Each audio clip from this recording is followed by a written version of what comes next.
Halo sobat semua, selamat datang kembali di channel novel kita. Sebelum kita lanjutkan ceritanya ini, ayo jangan lupa subscribe, like, komen, share, dan nyalakan lonceng notifikasinya agar mendapatkan notifikasi video terbaru ketika Mimin upload videonya. Istri yang dimanja, bab 74. Dia bukan orang yang seperti itu. Sending Media, kantor CEO. James Gu mendorong pintu masuk, melihat ke arah Ricky Mo yang duduk di kursi kantor.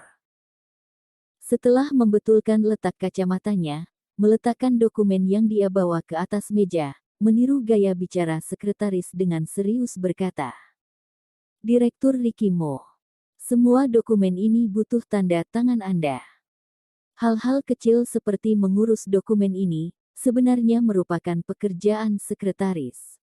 Tetapi James Gu punya tujuan khusus mengantar dokumen ini. Ingin mengetahui kebenaran yang ditutupi. Karena itu, begitu dokumennya diletakkan, Ricky Mo dengan dingin berkata, 'Keluar.' James Gu yang berada di hadapan Ricky Mo, tidak memiliki muka sama sekali. Dia melepaskan kacamatanya, mengerutkan alis. Dia menggeleng-gelengkan kepalanya, dengan menggunakan nada simpatik berkata, 'Ricky, aku benar-benar kasihan denganmu. Tidak mudah bisa menikah, istrimu malah selingkuh dengan adik sepupumu, aku wawancara dulu. Bagaimana perasaan Anda?' Ricky Mo mendongak melihatnya. Matanya yang hitam mengeluarkan aura dingin. 'Kamu ingin aku pindahkan ke kantor di Afrika?' Wajah James Gu berubah. Dengan cepat menggelengkan kepalanya. Tidak mau pergi. James Gu sangat tidak ingin pergi ke Afrika. Masih tidak pergi. Ricky Mo memasang wajah kelam, sedikit pun tidak ingin mendengar James Gu mengungkit masalah itu. Tapi James Gu datang untuk menanyakan masalah besar itu. Dia dengan tidak tahu malu bertanya, 'Kalau Amandamu menyukai Charles Mo, lalu tidak bisa menahan melakukan itu. Nanti saat dia mengetahui kamu adalah Ricky Mo.' Ricky Mo tanpa berpikir, langsung memotong ucapannya. 'Tidak mungkin. Tidak mungkin tahu kalau kamu Ricky Mo. Kamu kira kamu bisa menyembunyikan hal ini selamanya?' Di dalam hati James Gu, Ricky Mo seorang yang sangat hebat. Tetapi James Gu tidak merasa Ricky Mo bisa menyembunyikan hal itu selamanya. Dia bukan perempuan yang seperti itu. Kalimat Ricky Mo singkat, tetapi bisa membuat James Gu memahami arti ucapan itu. Dia dengan berlebihan mengulurkan tangannya dan mengipasi hidungnya di depan Ricky Mo, berbisik, 'Kamu baru bersama dengan dia berapa lama? Kamu mengatakan dia bukan orang seperti itu, sepertinya aku mencium bau asam.' Robert masuk ke dalam, kebetulan mendengar kalimat terakhir yang dikatakan oleh James Gu, bertanya dengan bingung. 'Apa yang bau?' James Gu menjawab, 'Bukan bau asam dari badan kita kan single, baunya harum.' Robert seorang laki-laki yang sangat polos, tidak ada ekspresi di wajahnya, dia tidak mengerti maksud ucapan James Gu. James Gu berkata dengan jengkel, 'Bau aroma cinta, ini saja tidak tahu, pantas saja kamu masih single.' Robert yang setiap bulan sejak beberapa tahun yang lalu ditelepon ibunya diminta cepat menikah, sangat sensitif dengan topik ini. Robert tersenyum kaku. Teman masa kecil yang dijaga dari kecil sampai sekarang, sudah sangat dekat tapi malah masih kabur, bagaimana perasaanmu? Raut wajah James Gu berubah, dengan marah memukul Robert, berteriak, 'Hari ini aku masuk ke sini, aku tidak berencana keluar dalam keadaan hidup.' James Gu memiliki teman masa kecil, mereka sudah sangat dekat, tapi masih ditinggal kabur. Ricky Mo berpikir, mungkin teman masa kecil yang dimaksud itu, artis kecil yang bernama Lucy.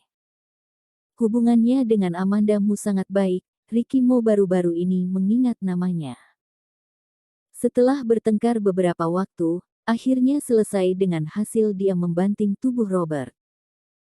Ricky Mo sudah terbiasa melihat adegan seperti ini, pertengkaran itu berakhir dia hanya menaikkan matanya. Rapikan dulu baru boleh keluar. Mereka berdua membersihkan tempat itu dengan kesal baru keluar dari sana.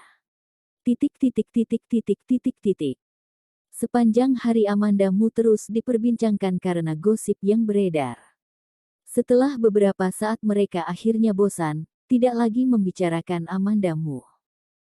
Pulang kerja, Doni meneleponnya, mengatakan jalanan macet, mungkin akan terlambat menjemputnya nanti.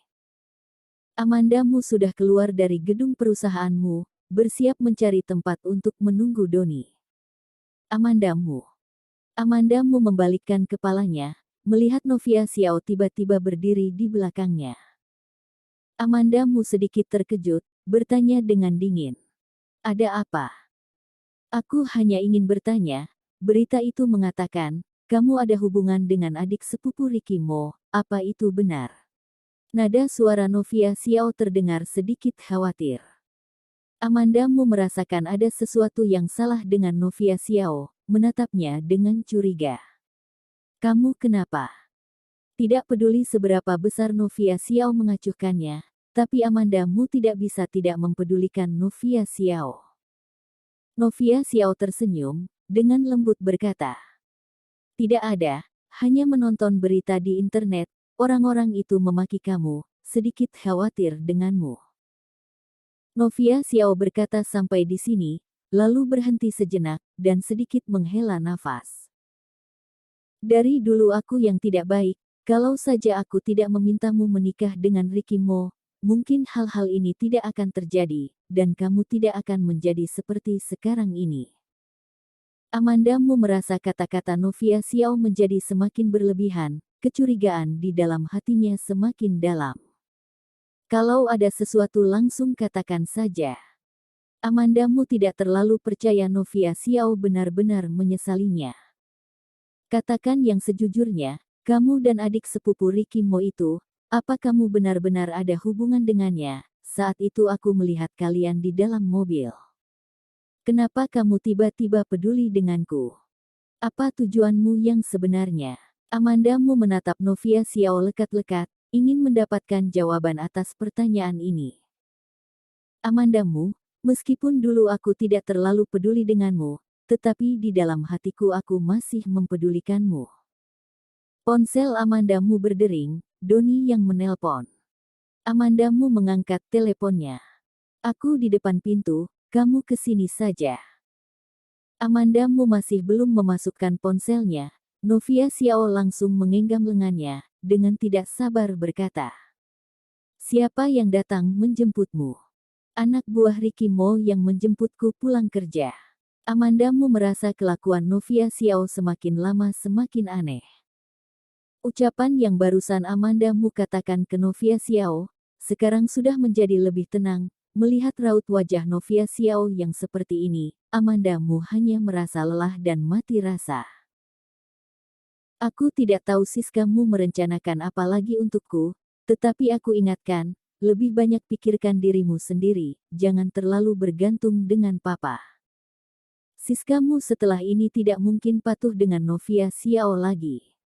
Dia hanya menganggap Novia Xiao sebagai seorang pembantu yang menemani ayahnya tidur, tetapi sampai sekarang Novia Xiao masih saja belum mengerti akan hal ini. Setelah Novia Xiao mendengar ucapan Amanda Mu ini, dia merasa seperti tersengat. Amanda Mu masuk ke dalam mobil, melihat Novia Xiao dari jendela. Novia Xiao masih berdiri di tempat saat tadi dia berbicara dengan Amanda Mu. Dia menundukkan kepala, sulit melihat ekspresinya, tapi Amanda Mu bisa merasakan kalau dia sedang bimbang. Bimbang karena apa?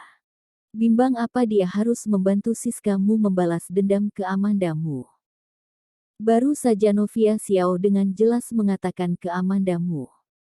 Beberapa tahun ini dia hidup dengan tenang dalam kekayaan, kemampuannya mengamati tidak sebaik Amanda Mu, jadi dia tidak tahu kalau maksud tersembunyinya sudah diketahui. Amanda Mu mengetahui tujuannya, dengan hati-hati menghindari membahas mengenai Charles Mo. Tidak peduli rencana apa, trik apa yang mereka miliki, silahkan saja datang kepadanya.